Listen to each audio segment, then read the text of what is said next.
valitsevat oman uskonnon puoleen, että uskonto turvaa heille.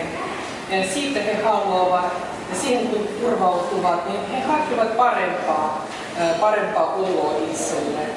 Niin tässä käsittelin uskontoja myöskin, niiden vaikutus ihmisten elämään, ja myöskin tässä veistoksina on esitetty näitä erilaisten uskontojen symbolielementtejä.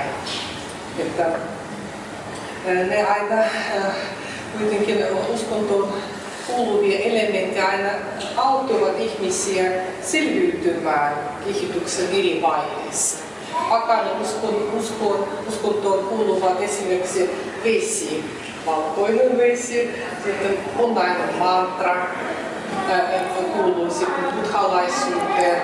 Pakanin uskon taas kuuluu pyhiä elementtejä kuin eläin, kasvi. Ja buddhalaisuuteen taas kuuluu buddha, se on pyhä elementti siinä uskonnossa. Niin vertailin niitä tässä näyttelyssä ja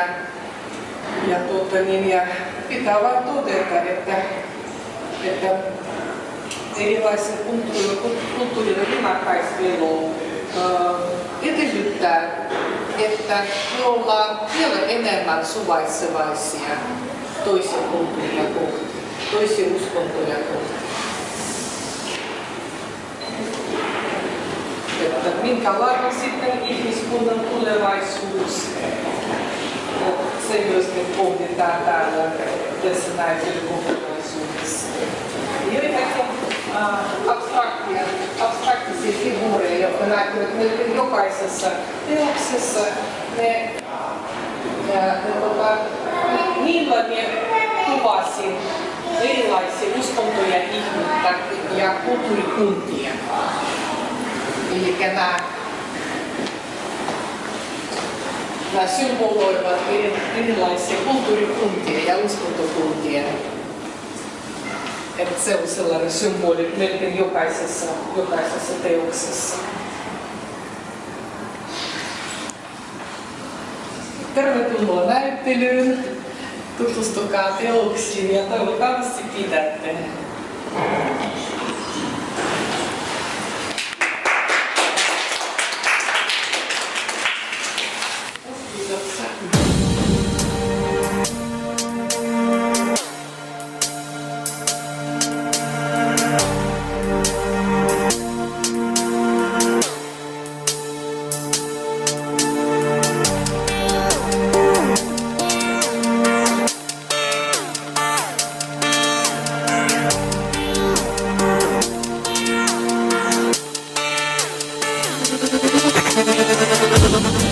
You wake up and you see the sun